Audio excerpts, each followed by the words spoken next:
nas minhas pesquisas, eu fiquei um pouco afastado desse tema, que é um tema que eu estudava bastante, continuo estudando, mas eu estava relativamente afastado até que o Clístenes me convocou para fazer essas discussões sobre o assunto e me trouxe de volta para as minhas origens, digamos. Então, em grande parte, a minha palestra resultou de um apanhado daquilo que eu já vinha refletindo e já vinha trabalhando sobre essas questões de poesia, de forma poética, de composição poética. Eu fico feliz que parte do que eu vou falar aqui hoje já foi apontado ontem nas palestras do Rafael Falcon e do Francisco Scorsin. A pergunta que o Francisco fez que o Rafael fez para o Francisco no final da palestra dele, que foi sobre educação literária, versou um pouco sobre essa questão da poesia. Qual era a importância da poesia? O próprio Rafael falou que a poesia, a princípio, deveria ser o início da educação. E ficou um pouco nessa dúvida de por que ela deveria ser o início, pelo menos pelo que eu entendi da discussão dos dois, e também desse caráter, às vezes, complexo da poesia, que faz com que algumas pessoas se afastem dela. O próprio Francisco disse que, trabalhando com literatura, ele mesmo, às vezes, não se sente tão à vontade trabalhando com poesia, e ele nota que os alunos dele também não se sentem à vontade com ela. Realmente, a poesia não é nada de novo dizer que ela tem essa aura um tanto esotérica, um tanto inefável. E hoje em dia já é quase um clichê dizer que a poesia está em baixa, tem pouca popularidade, é pouco lida, pouco praticada, talvez, não sei. Mas, realmente, a poesia sempre teve essa aura, já desde, se pode dizer, Platão, tu vê alguma coisa no Íon, essa aura já aparece ali. O fato é que, uma vez lendo uma entrevista com o poeta norte-americano Lawrence Ferlinghetti, ele fez um comentário meio anedota, dizendo que, hoje em dia, existem mais poetas do que leitores de poesia. Eu não sei se isso é verdade, eu não sei se existe uma pesquisa. É possível que haja, porque eu sei que em algumas universidades se fazem essas pesquisas de quem é que escreve poemas, quantas pessoas do país tal, da cidade tal, escrevem poemas, quantas leem, que tipo leem. Então, eu não sei se existe alguma pesquisa que correlacione o número de pessoas em alguma sociedade que escrevem poesia e o número de pessoas que leem. Mas essa piada, esse comentário anedótico, anedota, aponta para uma realidade, se não quantitativa, de certa forma qualitativa, da situação da poesia hoje em dia. Ou seja, ela é relativamente pouco usada como uma forma, como algo como uma leitura própria, como uma forma de tu buscar conhecimento enfim, de tu buscar sabedoria, mas é relativamente usada para tu te expressar, às vezes, para ti mesmo. E isso acaba uma espécie de via de mão única. Eu não leio, mas eu escrevo. Isso tem tudo a ver, claro, com o chamado verso livre. Se tu percebe, eu comentei essa questão de que a poesia tem a fama de estar com popularidade baixa, ter poucos adeptos. Só que tu vês, assim, no mercado editorial, livros de poesia sendo publicados frequentemente. Não chega a ser algo impressionante, toneladas, mas tu tem um fluxo constante de novos livros de poesia. Tu tem editoras que se especializam em livros de poesia, em novos autores. Tu tem festivais de poesia, tu tem revistas que publicam apenas poesia. Não são muitas, mas algumas. Então, tu percebe que a poesia mantém esse prestígio, esse destaque entre em alguns círculos. Não é algo que desapareceu, como se percebe em provavelmente algumas formas de arte se tornaram praticamente inexistentes. Só que a poesia, tu vê que ela tem, mesmo num ambiente midiático, ela tem uma presença relativamente forte. Se tu começa a averiguar esses novos poetas, começa a falar com eles, a investigar algumas teorias, e os próprios livros, especialmente os livros, né, que é onde tu vê que ele se revela, como é que é a poesia dele, como é que é a concepção de poesia. Uma coisa chama atenção que imagino que todos vocês percebam, ou já devem imaginar. Grande parte dos poetas novos, diria a gigantesca maioria, não tem conhecimento, nem tem vontade de ter conhecimento de regras métricas, de estruturas métricas, rima, ou seja, daquelas estruturas que, ao longo da história da poesia, pelo menos no Ocidente, têm sido usadas quase que sempre ao longo desse tempo. E hoje em dia são praticamente pouco usadas. É preciso dizer, é claro, que existem alguns poetas que se sentem realmente mais à vontade com o verso livre, mesmo conhecendo o uso das regras. Por exemplo, um exemplo é o Ferreira Goulart. Se tu pega praticamente todos os livros dele, tu quase não encontra a métrica tradicional. Mas tu pega lá o primeiro livro dele, que é A Luta Corporal, existe ali alguns poemas em métrica regular, que ele chama de os poemas portugueses, e que são muito bons. Tu percebe que realmente ele aprendeu, ele tomou conta daquele, ele se apropriou daquele repertório técnico, mas que ele resolveu seguir outro caminho, o verso livre, que, pelo visto, parecia condizer mais com o ritmo que ele daria aos seus pensamentos, às suas ideias. Outro exemplo que daqui, eu até vou aproveitar e fazer propaganda, é o professor lá de Santa Maria, Lawrence Flores Pereira, que um grande tradutor, e ele publicou faz pouco tempo pela Realizações um livro de poemas chamado Engano Especular, sugiro. E uma vez eu falando com ele, ele tem conhecimento como tradutor de poesia de métrica que é impressionante. E ele mesmo falou que ele já trabalhou com alguns poemas, alguns sonetos, alguns poemas em formas fixas, mas ele diz que se sente mais à vontade realmente com o verso livre. E lendo a poesia dele, tu nota que isso acontece, que realmente ele se sente à vontade, se sente em casa dentro do verso livre.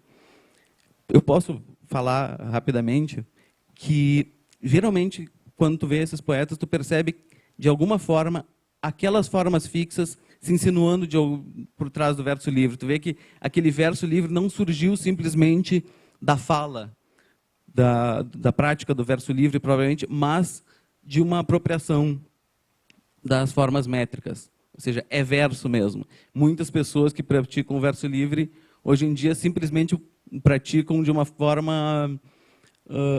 vou usar porque é fácil, porque assim é mais fácil de expressar aquilo que eu quero dizer. Não são todos, claro. E alguns desses poetas são muito bons, em termos de... tem bastante ideias e imagens muito boas. Mas, geralmente, esse interesse pelas formas fixas, pelas estruturas, não é constatado. Opa, desculpa. Quando algum poeta se mostra interessado nisso, isso parece quase ou causa um espanto, como algo que foi totalmente superado, ou uma excentricidade, ou então, ainda, algo como puramente arbitrário. Tu usa formas fixas porque tu quer, porque tu acha interessante, mas realmente dificilmente tu vai ver alguém acreditando que isso, o aprendizado dessas formas faz parte do aprendizado de um poeta, que é necessário aprender essas formas. Quanto mais uma pessoa que quer praticar poesia por fins próprios. E isso eu acho que é uma questão importante aqui. Ou seja, aquelas pessoas que não propriamente querem ter seus livros publicados, mas que querem ter uma prática poética para si.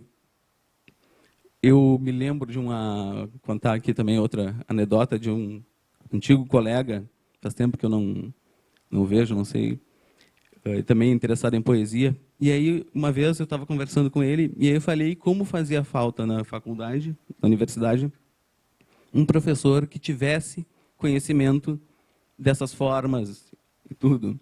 E ele comentou ele disse, mas, meu caro, eu vou dizer para ti aquilo que Rimbaud disse para Verlaine e Baudelaire. Essas formas fixas são simples convenções sem nenhum significado, ou alguma coisa assim. Interessante que Baudelaire estava morto há muito tempo quando Rimbaud nasceu. E o próprio Rimbaud era um exímio usuário dessas formas. O Rimbaud escreveu 2 poemas que se pode dizer em verso livre. E ele anunciou o verso livre em alguns sonetos dele. Isso também é importante ver que, historicamente, o verso livre ele não surgiu, de repente, alguém disse, não quero mais escrever em formas fixas. Ele foi... ótimo. Estou com sede mesmo. Ele foi, assim, digamos, quase que o verso regular ele foi se implodindo. Mas isso é uma questão técnica que não cabe muito aqui. Também foi esse rapaz que uma vez me viu com um livro do Eliot, de ensaios, e comentou que o Eliot era um dos grandes incompreendidos, rebeldes da poesia, que jogaram as regras fora e disseram que a poesia deveria lidar só com a essência da vida. Acho que quem conhece algo do Eliot vê que é exatamente o contrário. Assim, bom, deixa-me... Então, eu acho que o que cabe perguntar aqui é qual é o sentido dessas regras versificatórias?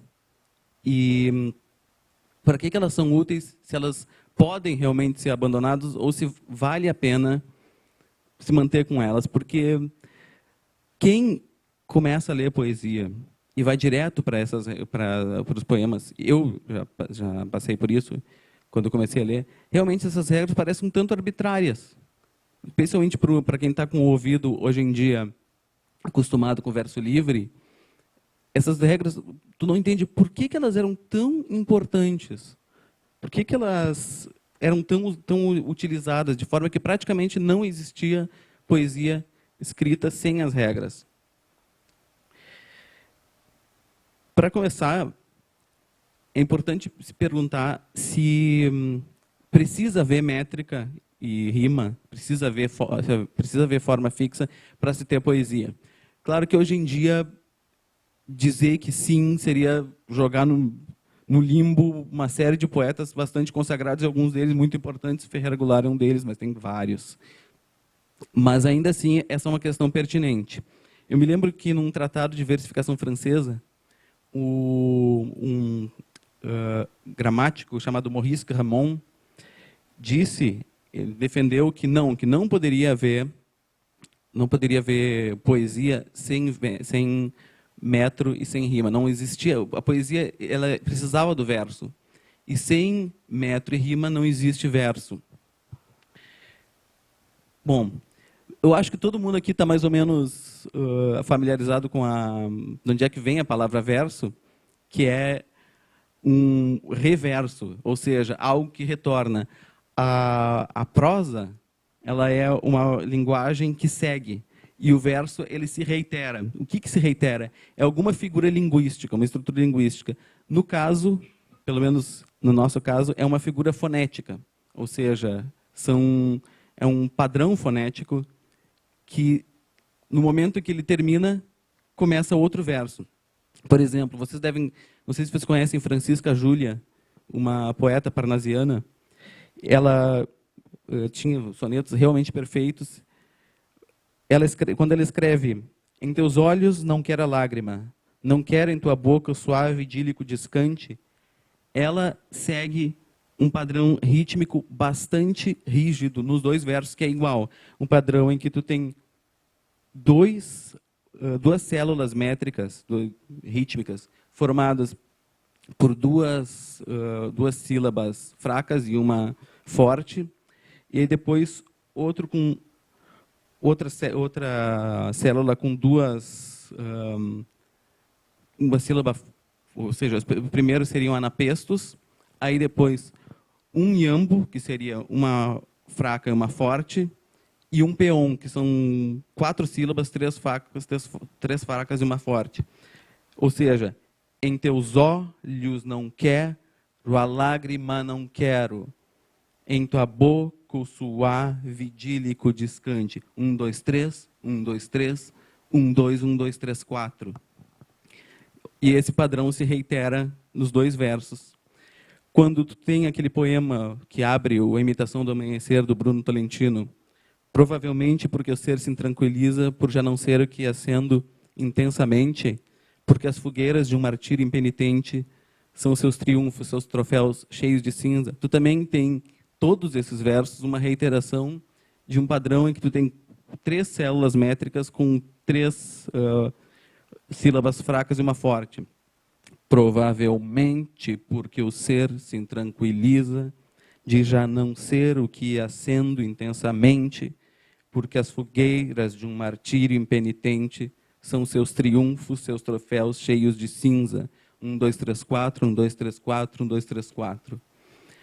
No primeiro caso, da Francisca Júlia, tu tem uma variação do chamado alexandrino clássico. O alexandrino clássico o alexandrino é um verso de 12 sílabas. E é importante dizer, um verso de 12 sílabas não é a mesma coisa que uma frase de 12 sílabas. Tu tem certos padrões rítmicos internos do verso. No primeiro caso, tu tem o alexandrino clássico com uma sílaba forte na sexta, ou seja, dividindo exatamente no meio. E no caso do Bruno Tolentino, tu tens o alexandrino romântico. Nos dois, tu tem essa reiteração. É importante dizer que essa reiteração, mesmo nos poemas mais tradicionais, ela não ocorre sempre. Inclusive, alguns tratadistas, se não me engano, Olavo Bilac, mas alguns bem clássicos, me lembro que Visconde de Castilho, o autor do primeiro tratado de versificação portuguesa, eles sugerem que tu não escreva um poema com todos os versos com os acentos nas mesmas sílabas, porque senão fica digamos, um bate-estaca quase insuportável, se torna chato para o ouvido. Esse poema da Francisca Júlia, por exemplo, ela realmente usa várias formas do alexandrino, tanto clássico e ela usa o romântico. Tu tens também, em poemas de decassílabos, tipos diferentes de decassílabos. Bom, mas depois que eu dei esse exemplo, vamos voltar para o Maurice Ramon. O Maurice Ramon diz que, se tu não tem essa reiteração de um padrão métrico, rítmico, tu não tem verso. E ele vai mais longe e diz que não existe também verso sem rima. Porque, por mais que tu tenha um padrão métrico, se tu não tem a rima, tu não sabe quando um terminou e o outro começou. Ele diz isso, claro, lembrando que ele rejeita completamente a ideia de que tu possa ler poesia ou ter contato com ela baseado simplesmente na figura do poema na página. Na figura do poema da página, tu sabe perfeitamente que onde termina um verso, onde começa outro, inclusive em casos de verso livre.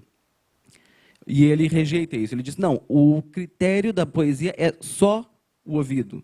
Não, a página é apenas um registro. Se a poesia não pode ser reconhecida, se as características da poesia não podem ser reconhecidas no ouvido, então ela não cumpriu a sua função. Outra pessoa que fala algo interessante nesse sentido, que eu achei um pouco mais fino o comentário dele, foi o crítico Samuel Johnson, um crítico clássico inglês, quando ele comenta a versificação do Milton no Paradise Lost. Ele lembra que o Milton usa no Paradise Lost o que eles chamam de blank verse, que é verso branco, é traduzido aqui como verso branco. O verso branco seria muito usado no inglês, métrica regular, sempre todos os mesmo número de sílabas, com uma certa regularidade rítmica, que nem sempre dá para manter, mas sem rimas. Ele é muito usado no inglês, em parte porque a língua inglesa ela fornece menos possibilidades de rima que as línguas latinas. E o próprio Milton diz, olha, então precisa de rima para ter poesia. E o Samuel Johnson diz, verdade, não é a rima que caracterizou a poesia nas diferentes nações.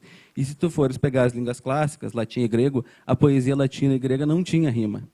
Ela se baseava na métrica, que era uma métrica diferente. Os latinistas, helenistas aqui podem dizer, a métrica dessas línguas era diferente, ela não era acentual, ela era quantitativa. As sílabas não se dividiam em fortes e fracas, mas em longas e breves. O Samuel Johnson diz que nessas línguas a proporção entre longas e breves ela era suficiente para tu caracterizar uma música do verso. E ele acredita que o pentâmetro inglês, no pentâmetro inglês, isso não acontece. Onde é que eu tô? Então, para ele, nesse sentido, tu precisaria, sim, ter... Opa, estou me perdendo aqui um pouco. Tu precisaria, sim, de rima. A gente pode perguntar como é que é isso em outras poesias. No caso eu sei que no caso da chinesa, da árabe, da japonesa, da indiana, tu percebe que existe uma regularidade métrica em quase todas essas. Eu soube que, por exemplo, tem um poeta árabe, um sírio, que dentro da poesia de língua árabe agora introduziu o verso livre, faz bem pouco tempo. Então, tu tem essa regularidade. Mas a gente pode procurar também, lá naquilo que a gente chama de início, que são os povos que não têm escrita, onde a poesia é simplesmente oral. Pelo meu campo de estudo, eu conheço um pouco mais, tenho um pouco mais da poesia oral dos povos africanos. Os autores, os antropólogos ou críticos que estudaram a poesia oral dessas sociedades, perceberam que não havia, na sua grande maioria, ao contrário do que a gente poderia esperar, padrões métricos ou rímicos, ou seja, não há métrica na poesia dessas sociedades. Ou seja, não há regularidade métrica. Falar que não há métrica não é algo muito preciso. Isso aí ocorre por uma questão de diferença de sociedades. O Segismundo Spina, que foi um grande pesquisador da poesia antiga, da métrica, seja trovadoresca ou em sociedades orais, de cultura puramente oral, comenta que nessas sociedades a poesia ela não está, como no nosso caso, autônoma, ela está num estágio ancilar, ou seja, ela está subordinada à música ou à dança ou a certos ritmos que pertencem aos rituais. Então, tu podes dizer, por um lado, que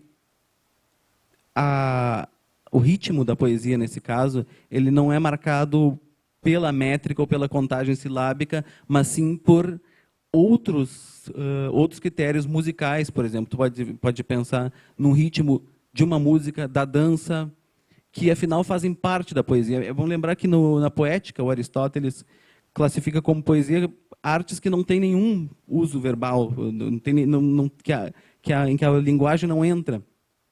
E nesses casos dessas sociedades, provavelmente a poesia não existe enquanto tal. Existe uma dimensão verbal das artes, do ritual, da música.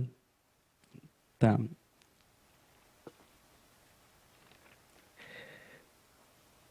Além disso, o Roman Jakobson foi um grande linguista que estudou questões de poética com muita força. Ele comentou que o grande problema da poesia, problema não no sentido de algo, um obstáculo, mas no sentido de questão, seria a questão do paralelismo. Isso é que caracteriza a poesia, não tanto a rima, não tanto a métrica, e sim estruturas paralelas. E na poesia dessa sociedade se percebe que se usa muito paralelismos sintáticos e semânticos. Ou seja, às vezes os versos não têm métrica, mas eles se caracterizam por uma reiteração de um padrão sintático ou de um padrão semântico, de algo, de uma ideia que vai sendo repetida, com conteúdos diferentes, mas com uma ideia geral, um espírito comum. Então, seria essa característica principal da poesia, o paralelismo, que é, de certa forma, um ritmo, uma subordinação ao ritmo. Aí, eu me lembro que ontem, na palestra do Rafael Falcon, ele comentou da importância da poesia na educação liberal, especialmente na parte da gramática, que ela seria inclusa na educação gramática, e que ela seria praticamente sinônima da linguagem, ela seria a linguagem na sua situação mais perfeita. E ele trouxe também essa questão dos povos primitivos, ou arcaicos, como quiser chamar, em que a palavra, tu fala cada vez menos, nessas situações, a linguagem ela é escassa, e ela surge só em situações bastante solenes, bastante litúrgicas, ou seja, tu não fala só para te comunicar, para pedir uma coisa, para conversar. A linguagem surge no momento em que tu vai invocar algo, em que tu vai uma situação, diria, litúrgica, solene, como para usar o termo dele. Isso aí me lembra, já que a gente está no âmbito da África, um teórico chamado Léo Frobenius. Léo Frobenius ele foi um arqueólogo, uma figura bastante interessante do início do século XX. Ele foi um arqueólogo e etnólogo. Ele não tinha propriamente uma formação científica nessas áreas, mas ele fez várias viagens e expedições na África subsaariana e conheceu, estudou essas culturas profundamente. Ele, como eu disse, o rigor científico nunca foi o forte dele, ele não se notabilizou. Na época ele se notabilizou, mas depois ele não entrou para a história como um grande arqueólogo, nem um grande etnólogo. No entanto, a obra dele legou uma espécie de filosofia da cultura que teve uma influência muito forte na época em pensadores bem importantes, como Oswald Spengler, o Karl Kereni, estudioso do mito, Joseph Campbell, se não me engano, Huizinga, sem dúvida, e vários outros que talvez não tenham se influenciado tanto pela teoria dele, mas que usaram muito os aportes que ele trouxe dessa realidade que ele estudou. No Brasil, um grupo de pessoas que estudou bastante, que foi bastante influenciado, um grupo de filósofos, foi aquele que incluía o Heraldo Barbuí e o Vicente Ferreira da Silva, que é um autor que, como muitos sabem, eu gosto bastante. E especialmente o Vicente Ferreira da Silva foi um grande estudioso do Frobenius e se influenciou bastante pela teoria dele. A teoria do Frobenius sobre a cultura, ela diz exatamente o contrário daquela teoria que acredita que a cultura surge a partir de uma tentativa do ser humano, do homem, de se adaptar ao seu ambiente. Ou seja, diante de um ambiente hostil no qual é necessário conseguir alimentação, abrigo, o ser humano começa a usar instrumentos.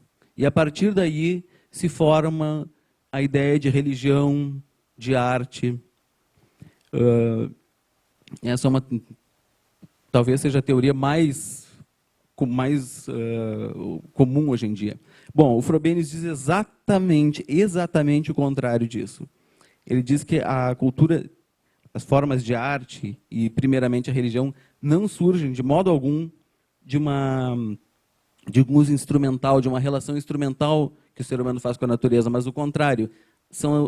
É a relação instrumental, a técnica, que surge a partir da cultura.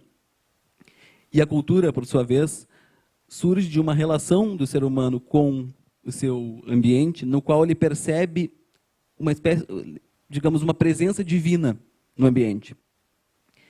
essa presença divina o emociona, o impacta profundamente e ele busca se relacionar com...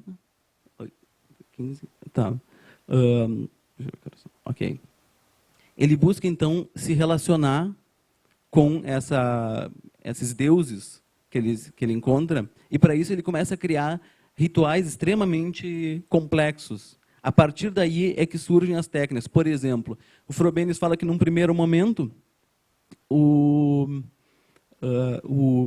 ser humano se impacta com os deuses fitomórficos, ou seja, da floresta, a vegetação, os deuses da vegetação. A partir disso, ele cria rituais bastante complexos para adorar essas divindades, se aproxima delas e, com o tempo, daí surge a agricultura. Também a pecuária começa quando começam a surgir os deuses estereomórficos, ou seja, zoomórficos, com figuras de animais, a partir daí a pecuária. E muitas dessas ciências que estão sendo comentadas hoje, a astronomia ou a astrologia, a matemática, surgem da adoração aos astros. Então, e isso também no seu caráter instrumental, por exemplo. Para adorar o Sol, o ser humano faz um círculo que reproduza na Terra aquele astro, aquele Deus. Daqui a pouco, esse círculo se torna roda, se torna automóvel. Então, ele diz que o instrumental é que surge do religioso, propriamente, e não o contrário. Isso aí, o Huizinga, no livro Homo Ludens, fala especificamente com relação à poesia. Ele fala que a poesia surge exatamente desse recesso religioso e ela tem o uso instrumental da palavra é que vai surgir depois. No começo, a palavra é poética. O Benedetto Croce, comentando a teoria do Vico, ele comenta assim, que, no início, os seres humanos falavam em verso e em metáforas, e não em prosa e em conceitos. Isso aí tem vários motivos para isso acontecer. Primeiro, o Sigismundo Spina, voltando para ele, comenta que é possível que os ritmos da poesia tenham surgido dos ritmos do trabalho. Outra questão é que, diante dessa realidade, às vezes inóspita, tu precisa procurar padrões. E os padrões tu vai encontrar na própria natureza, na própria realidade, nos ritmos dali. Então, toda a arte, tudo vai nascer a partir dos padrões que tu vai encontrando na natureza, e daí vem o ritmo. O Huizinga também lembra da função mnemônica da poesia, porque ele diz que, numa sociedade sem escrita, tu precisa ter recursos para que o conhecimento não se perca. E aí padrões, no caso, talvez não métricos, mas rítmicos, são a melhor forma de que aquele conhecimento se condense e não se perca na próxima geração. O poeta, o Vati, nessas situações, ele contém o conhecimento todo da tribo ou da sociedade, que está em forma de poesia, e depois ele vai se diferenciar nas diversas formas de conhecimento. Depois ele vai se tornar filosofia, ciência, entre outros. Mas o que interessa nisso é que, estando em forma de poesia o primeiro conhecimento do homem, dá para dizer que o conhecimento do homem, no começo, é rítmico. Essas teorias, então, trazem à poesia um caráter interessante, um caráter, de certa forma, primeiro, mnemônico, claro, a função mnemônica, e um certo caráter primitivo, no sentido de que ela é que se inicia, ela que inicia a relação do homem com a cultura. Também um historiador da poesia inglês, Douglas Bush, comentou que nas sociedades primeiro surgem os ritmos intrincados da poesia e depois a simplicidade da prosa. E eu me lembro que ontem, nessa discussão rápida entre o Francisco e o Rafael Falcon comentou da importância da memorização e também essa questão de a poesia iniciar idealmente, ela iniciar a educação. Talvez isso tenha algo a ver. Ou seja, talvez haja aí algum paralelo entre o fato de que a cultura se inicia com ela, pelo menos é o que essas teorias dizem, e o fato de que ela talvez seja ideal para se iniciar uma educação. Existe uma questão que eu acho paradoxal, que talvez nos ajude a nos aproximar mais da poesia, como foi requerido ontem. A gente está acostumado a pensar na ficção, na prosa ficcional, como algo mais acessível que a poesia, até por ser mais objetivo. Ou seja, tu tem algo mais concreto ali. Tu tem personagem, tu tem um local, tu tem uma situação, enquanto que na poesia tu tem algo que não é, muitas vezes, fácil de aprender. O José Guilherme Melchior comenta que a poesia lírica, que hoje em dia é sinônimo de poesia, poderia ser também colocada como uma forma de mímese, mas não uma mímese de atos externos, mas sim de sentimentos que vão deflagrar esses atos. Mas isso coloca ela nessa dimensão do inefável. Mas, se tu fores pensar formalmente, em termos de análise literária, isso foi um paradoxo que surgiu para mim. Talvez não esteja muito correto, mas isso aí me pareceu. Se for pensar nas categorias em que um texto ficcional são analisados, tu pensas em enredo, personagem, trama, narrador, tempo. Aí eu poderia perguntar, onde é que tu encontra o enredo num romance ou num conto? Em que lugar do conto? A resposta vai ser, não encontra num lugar, ele está espalhado ao longo do conto. Tu tem que deduzir ele daí. Personagem também, não tem. Tu pode dizer, olha, na página tal, o personagem aparece. Só que o personagem não está em algum lugar, ele vai se desenvolvendo ao longo. Narrador também, o narrador está por tudo. No caso da poesia, uma coisa interessante é que se tu vai analisar, tu vai, digamos, usar algumas categorias como métrica, claro, ritmo, figuras de sintaxe, figuras de linguagem. Claro que a partir daí tu vai chegar a uma filosofia que a poesia tem, mas tu vai usar essas categorias. Todas essas categorias, tu pode ver bem, elas podem ser fisicamente localizadas no texto. A métrica e o ritmo, elas não só podem ser fisicamente localizadas, como elas são quantificadas, são contadas, né? São quantidades. A figura de sintaxe também, tu pode dizer, olha, nessa frase aqui tu tem um objeto que se liga a um sujeito, ou então tem uma inversão, o uso da passiva, uso da voz passiva para indicar uma certa disposição de pensamento. E a própria figura de linguagem, figura de retórica, metáforas, também tu pode dizer, olha, ela está em tal parte do texto. Isso traz para a poesia paradoxalmente, pode parecer, uma concretude relativamente grande. Ou seja, uma certa fisicalidade. Aí volta aquilo que eu disse de uma certa primitividade da poesia, mas que é algo muito interessante, porque no Congresso, desde o começo que a gente começou a estudar artes liberais, uma coisa que surge muito é qual é a função das artes liberais, entre várias, especialmente no Trivium, é dar, de certa forma, dar uma forma ao pensamento. É não deixar que o pensamento seja simplesmente fluido e corra por si próprio, mas que tu possa organizá-lo de uma forma organizá-lo de uma forma mais organizada, me escapa a palavra.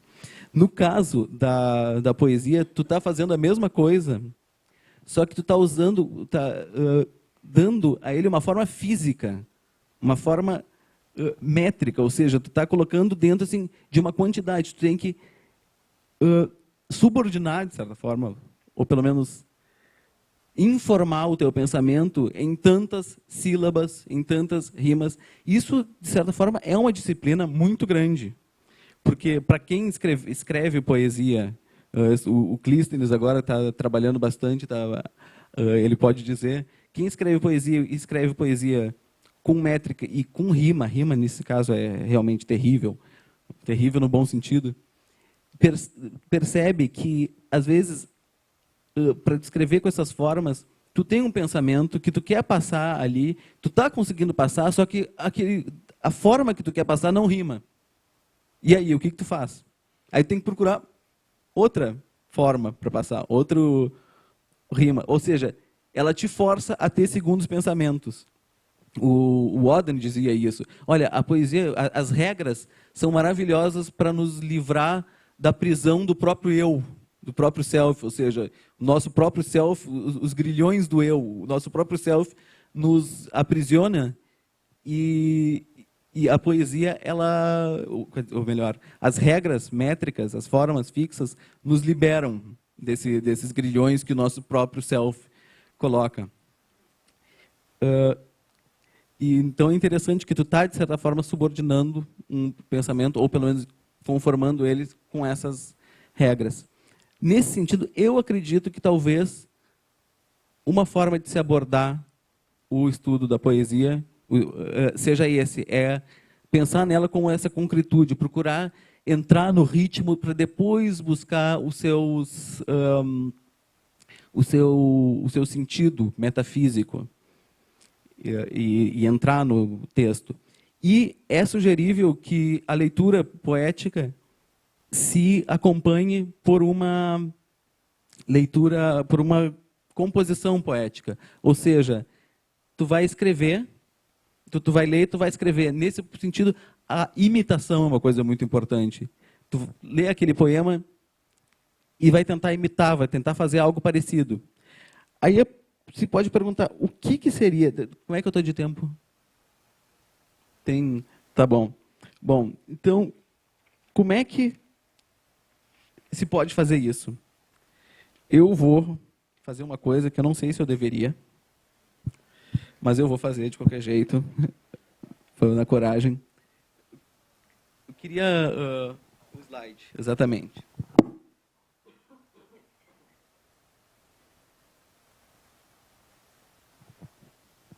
Eu queria... Dá para ler? Todo mundo consegue ler? Quem não conseguir, a gente vai recitar. Vocês veem que tem dois objetos linguísticos aí que têm a forma de um soneto, né? Eu vou ler o primeiro. Ou alguém quer ler? Não, deixa que eu leio. Tá, deixa que eu leio. Tá certo. Acho que vai dar muito trabalho. Tá. Foram dias estranhos. Luz na periferia da luz. Como se agora, e lento, o corretor do instante se esticasse e deixasse supor, se não desenlace, uma antessala fria, como a hora alongada que precede a agonia do dia e desemboca aos poucos num sabor metálico, de papel de estanho, uma anticor de ocaso adivinhado, que ainda mal se anuncia. Esses dias de luz mais fria, como os lembro, tinham de uma claridade oblíqua, fotográfica, entre a nudez metálica e a geometria errática. Alexandria, abandonada membro a membro, a bacantes tardias, sensualmente sádica, cortava-nos ao vivo no estanho de setembro. Agora eu vou ler o segundo. Corriam os instantes, com o mar se perdendo no mar, tal como a areia infusa a esvanecer no vento, qual vidente premente a tecer a forma de um pingente ou de um simples remendo. Um esboço de um rosto, enfim, vai se desprendendo do berço e se despede a fonte a fenecer infinita, em melodia mística correr de albor entardecido quase um diminuendo. Essa toada cíclica, em tudo castiça, se difundia em aromas jônios quase nômades entre o findar monótono e o renascer autônomo. O cosmo inteiro, em plena tarde quebradiça, tão cálido e ligeiro, ordenando-se em cômoros, conforta-se no adeus da tarde que se espreguiça.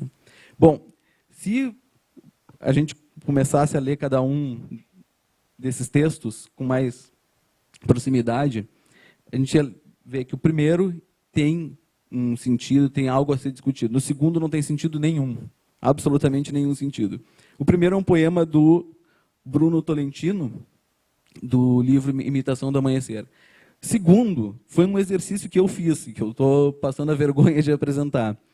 O que eu fiz aqui? Eu decidi o seguinte: eu quero tentar escrever, me apropriar de algumas técnicas que o Bruno Tolentino usa. Então, eu vou escrever algo dentro, mais ou menos, da estrutura, tentar reproduzir a estrutura, mas sem sentido nenhum. Simplesmente vou exercitar a técnica. Então, por exemplo, tu tens aqui, vou ver se eu comparo aqui. Aqui, por exemplo, na terceira, no segundo, isso aí, nesse verso, tu tens: do instante se esticasse e deixasse supor, se não deselasse uma antessala fria. Eu coloquei: no vento, qual vidente premente, a terceira forma de um pingente. Ou seja, coloquei no lugar onde ele coloca duas rimas internas e externas, no mesmo local. Aqui, com a hora alongada que precede a agonia do dia, um esboço de um rosto vai se desprendendo do berço. Essa passagem, esses enjambments que a gente chama, quando um verso, quando o verso não termina numa, digamos, termina um verso, mas não termina uma unidade linguística. Tudo isso, eu fiz isso baseado nessa ideia. Isso é uma coisa muito interessante de se fazer para se praticar a poesia, ou seja, a composição poética. Quando eu comecei a escrever sonetos, quando eu decidi que eu queria usar formas fixas e queria usar o soneto, eu comecei com Camões. Comecei a ler Camões bastante, e é o que eu sugeriria a todos. Porque Camões, decididamente, não é um poeta fácil, mas ele tem uma organização que é bastante orgânica dentro da língua. Se vocês lembram daquele poema, que inclusive eu já apresentei no Centro Cultural Mirador, a gente fez uma discussão, transforma-se o amador na coisa amada, por virtude do muito imaginar, não tenho mais então que desejar, pois em mim tem a forma desejada, e segue o poema. Tu percebe que existe realmente o paralelismo dos versos segue, ou melhor, o paralelismo do pensamento segue o paralelismo dos versos, ele se encaixa perfeitamente. Transforma-se o amador na coisa amada. Tu tem uma frase declarativa completa em si, uma oração declarativa completa em si. Não uma frase, uma oração.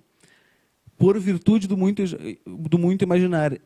Isso seria um adjunto adverbial causal. Ou seja, transforma-se o amador na coisa amada por tal razão. Inclusive, tu começa com uma conjunção causal, né? Por, nesse caso, pelo menos, ele faz o papel de uma conjunção causal. Não tenho mais, então, que desejar. Outra frase, outra oração declarativa. Pois em mim tem a parte desejada. De novo, tem uma conjunção causal e a causa colocada aí numa forma de oração. Ou seja, tu tem esse paralelismo perfeito em que os fragmentos de linguagem e de pensamento coincidem perfeitamente com os versos. Tu vê isso, tu pode procurar vários poemas, o do Cacófato de ontem, Alma Minha, do Maminha, Alma Minha gentil que te partiste, tão cedo desta vida descontente. Primeiro, algo ao que está se referindo, o que está sendo referido, a alma minha gentil que te partiste, tão cedo desta vida descontente, dá uma ideia de local, de tempo, enfim, descanse cá na terra eternamente e viva descanse lá no céu eternamente e viva cá na terra sempre triste. Tu tem esses fragmentos de linguagem que se completam em si, em cada verso, e isso é um ótimo modo para tu organizar o pensamento dentro da poesia, usar a poesia para organizar o pensamento e usar a poesia também como uma parte educativa. Essa imitação que eu fiz, surgiu no momento em que eu comecei a ler alguns poemas do Bruno Tolentino e vi que ele usava o soneto, mas que ele usava várias técnicas, vários modos para abrir os versos, para, digamos, dar aos versos do soneto um tom mais leve, mais flutuante, porque o soneto é extremamente rígido. 2 quartetos rimados todos entre si, 2 terceiros rimados todos entre si, com uma métrica rígida. O Bruno Tolentino, ele varia, às vezes, a métrica. Aqui, nesse livro, ele usa sempre alexandrinos, 12 sílabas. Às vezes, ele usa uma coisa que é um alexandrino espanhol, que vai para 13 sílabas, mas com acento na sexta. Nesse aqui, tem um verso aqui, tinham de uma claridade oblíqua fotográfica. Esse verso não pode ser, não é um alexandrino, propriamente, porque por questões técnicas. Inclusive, eu não me lembro quem, mas surgiu na internet uma discussão entre... Era alguém, se não me engano, um aluno... Conhece? Com o Gripe? Tá bom. Que teve uma discussão muito interessante sobre esse verso, sabe? Eu noto que me parece que o Bruno Tolentino usa esses métodos, essas técnicas, para dar esse tom mais flutuante. Também as rimas toantes, por exemplo,